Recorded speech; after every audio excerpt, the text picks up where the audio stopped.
Millions of people lose their independence every year due to problems that are totally preventable. And I make these videos so that that doesn't have to be you.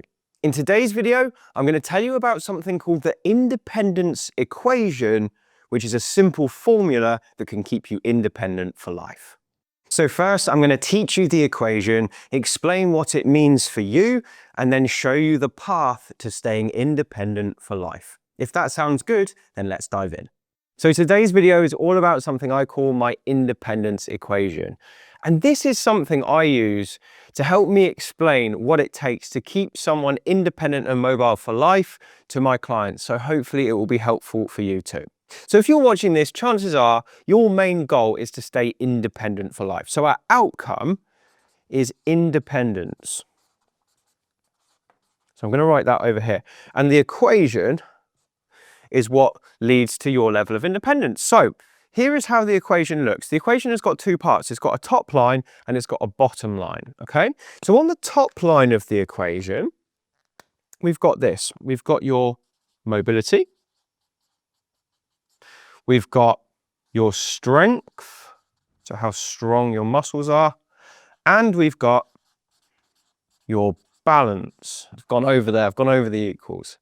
Never mind, you can still see it. And then on the bottom of the equation, we've got pain and we've got stiffness, okay?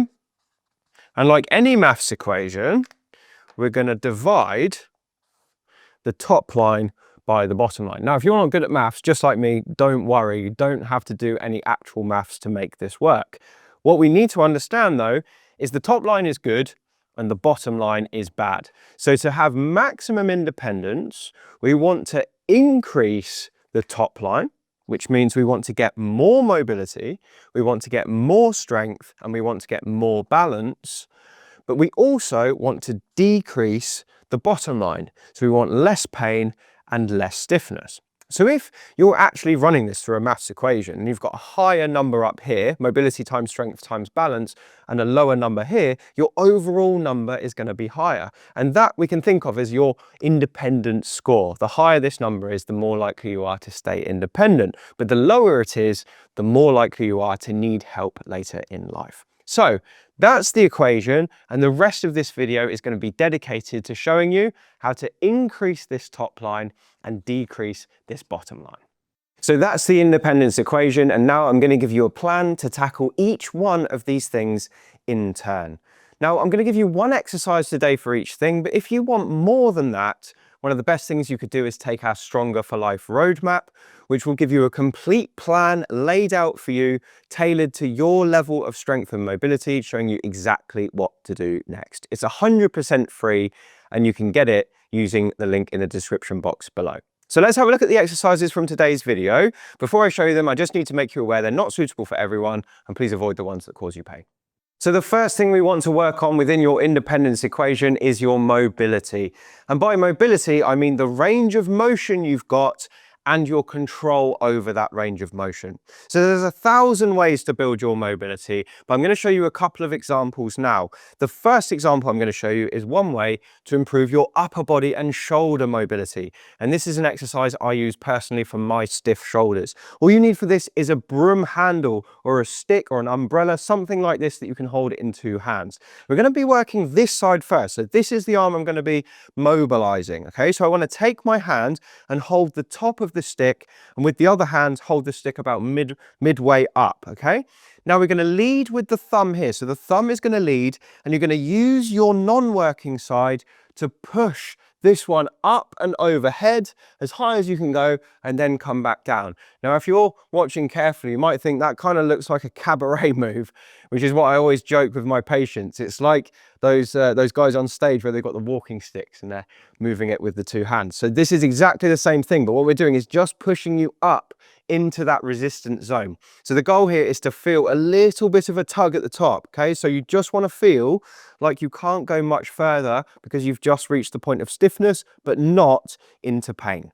And you're going to keep going like this for about 30 seconds. And once you've done that direction, you might go, up in front instead. And that will help you work on a different movement called shoulder flexion. Once you've done that, you can lock your arm in at your sides and work on your lateral rotation. And all of these things are going to massively improve your shoulder mobility over time. And when people's shoulder mobility improves, their upper back and their neck mobility usually gets better as well. So you're killing quite a few birds with just one stone. But if you've got one of these, your shoulders are not the only joints that you can improve your mobility of with a few simple movements. Let me show you something else. And this is a way you can work on your squat to improve the mobility of your hips and your knees. So you're going to take your stick and you're going to push it into the space between a door or a wall and the floor like this. You've got it trapped like that. And now what we're going to do is just squat down with nice wide feet into a squat and allow the stick to lift your arms up. So it's almost like you're pulling a lever, but we're not trying to bend the arms. We're just trying to push them out ahead and then squat down like this. And what you'll feel here, hopefully, is a bit of a stretch in your legs as you go down, but it will also help to keep you in this upright, extended posture, which is a really good position for a squat, because when we squat, we don't want to go round like that. We want to keep the back straight and the arms, well, usually wouldn't be up in the air, but this will help you to also improve your upper body and your shoulder mobility at the same time. So you're squatting down, allowing the stick to lift you up, just sinking into that squat and then coming back like that. So I'd recommend doing, again, about 30 seconds worth of work a couple of times a day, and that will make a huge difference to your mobility, which ticks off the first part of your independence equation. Let's have a look at the next part now.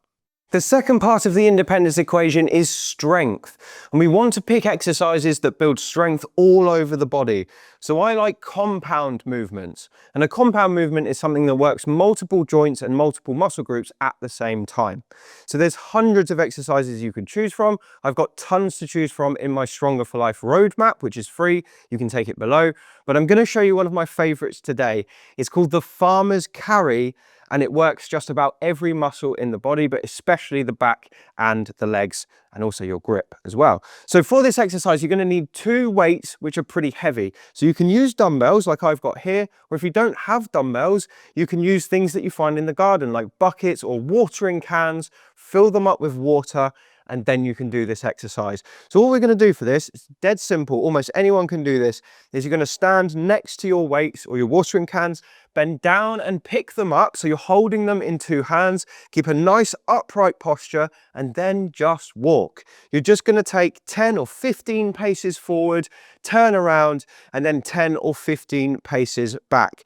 Now there's two ways you can time this. You can either time it by seconds, so you could do 30 or 60 seconds worth of work, or you can time yourself in lengths. It's quite a nice exercise to do in your garden if you're lucky enough to have one, because you can move up and down and up and down. And at the end of it, you can even water your flowers if you're carrying water. So the farmer's carry is a brilliant exercise to do. People always ask me, how much weight should I lift, Will? Just don't overthink it. Pick up something that feels heavy. It should feel heavy enough so that after about a minute's worth of work, it feels like you're tired. Okay, that's the only guidance I need to give you, because the exact weight is going to be different for every single person watching this. So play around. You can always improve as you get better. Make it heavier over time. Start light to begin with, then build up. And it's a brilliant exercise to get you started. Do it just a couple of times a week for best results.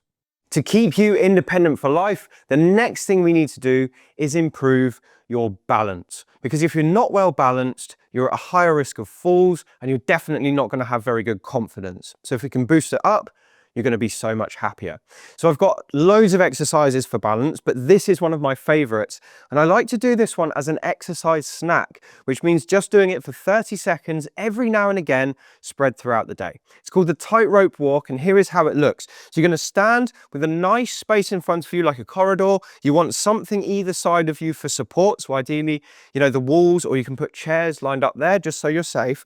And you want to pick a line on the floor, either a natural line on your laminate, or you can just pretend there's a line there, and you're going to pretend it's a tightrope. What we're going to do now is just walk along that tightrope by going heel to toe, very slowly. So I want you to imagine you're on that tightrope, okay? So we're going to try and move as slowly and carefully as possible.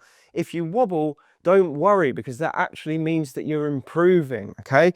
If you're doing balance exercises and you don't wobble whatsoever, it means you're not challenging yourself enough, so your balance is just going to stay the same. It's not going to improve. But if you feel like it's a bit wobbly, a bit difficult, that's a really good sign. It means you're going to get better. So stick with it. And when you stop wobbling, you're probably going to need to make it a touch harder. So with the tightrope walk, do 30 seconds at a time, several times per day, and that's going to make a massive difference to your balance over time. So there's one final thing that we're missing from our independence equation, and that's the bottom line, which is to reduce pain.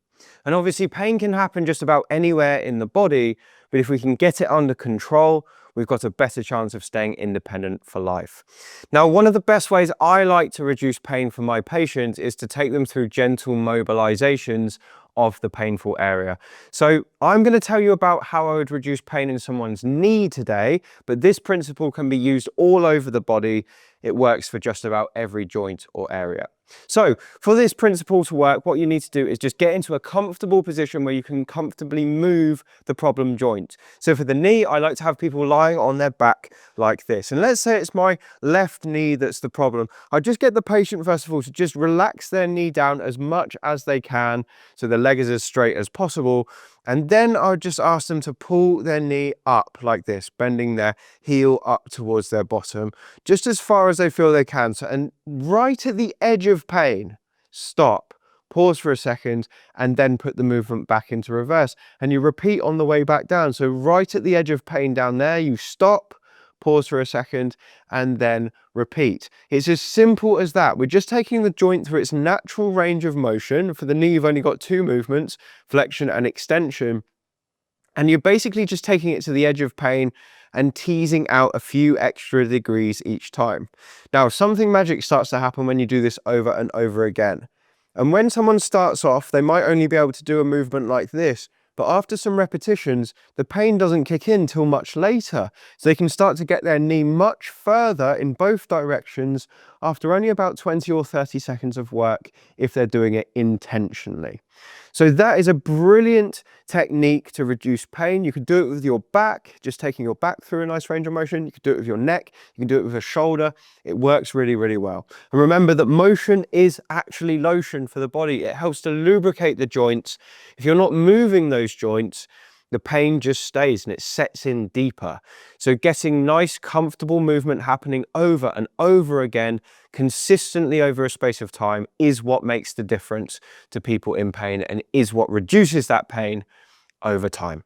So I hope that makes sense. That's the independence equation and how to implement each part of it to improve your chances of staying independent for life. I hope that's made sense to you. If it has, drop a comment below and let us know your thoughts because we love to read them. There's another video on the screen right now which will show you how to build strength all over the body to give you the best chance of staying strong and mobile. And I'll see you again on the next one.